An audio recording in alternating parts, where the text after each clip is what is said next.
Okay,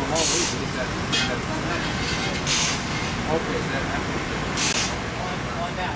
Top 3 to tech all night. Top 3 to tech. Same thing with mini cup commando. Okay, mini cup commando drivers, you guys can take off. Anyone with them, you guys can get ready for your practice. You're really cool. Should have been a video there. After crown. All right. Thank you. You're welcome. Have fun. All right. 5150 junior late models and pro late model drivers, raise your hand. Glenn Cook, raise your hand. There he is. How you doing, Glenn? Raise as much fire as you don't want where it's going to put it. Okay, let's start with these miserable things we're wearing, the mask. Unfortunately, things are changing a lot. There's a lot of moving targets that we're dealing with here at the racetrack in particular, and then trying to participate in keeping racing open as a whole. I know they're a total pain in the butt, but do your best to have them on at all times when you're out of your pit area. When you're in your trailer, I don't care if they're down or off or whatever, when you're in your trailer, hidden, motorhomes, whatever. Outside the car, have them at least hanging down something. Have them on your face so there's cameras flashing around. Halftime, pre-race and post-race. This is the most important thing tonight, especially on the mask. Anybody in the infield has to have a mask, facial cover, everything covered up. Pre-race and post-race, you guys read the procedures we handed out. There's only one person allowed with the driver on the front straightaway. That's pre and post-race. That person can set tire pressures, help the race car driver belt in the car, help them get out afterwards. I did something that didn't look real attractive on TV or on the live stream last week. And what we did was, at opening ceremonies, we had 6 or 7 crew members on every single car, and we used a big telephoto lens that compressed it all, and boy, it looked like there was about 6 million people down the front straightaway, which we typically do for TV, but we don't want to do that. So pre and post race, there will be one person at the car helping the driver. Now the next question will come up, what about halftime? So here's how we're doing the halftime breaks. You can have as many crew members as you want out at the halftime break. But CK and the guys are going to be very fussy. They're going to talk to your spotters. Our spotter official will be communicating with your spotter. CK and the guys will be directing you.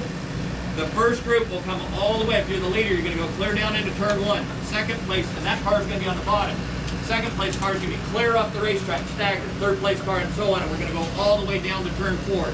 We want a ton of separation between all the cars. That way you can have all your crew out there doing what they do, make sure their faces are covered up.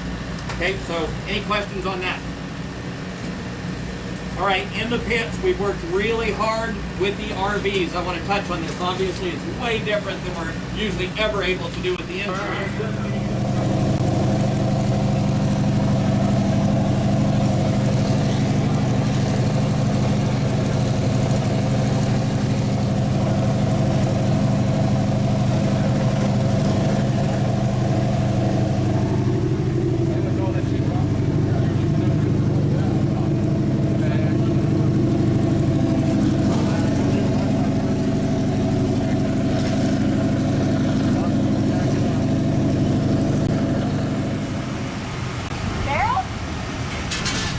Yes. You done? Sure. I'll tell you what, just make my coffee the clouded slice. Yeah. That was fast. Austin, how can you be a celebrity if you're afraid of cameras? What was that? How can you be a celebrity and be afraid of cameras? Not just a crew member. I'm talking about her.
on the inside, so you must be looking forward to that. Yeah, I'm more comfortable on the inside before I do like the outside, a little better. It's not Mercy up, I'm third here after the first 40 laps.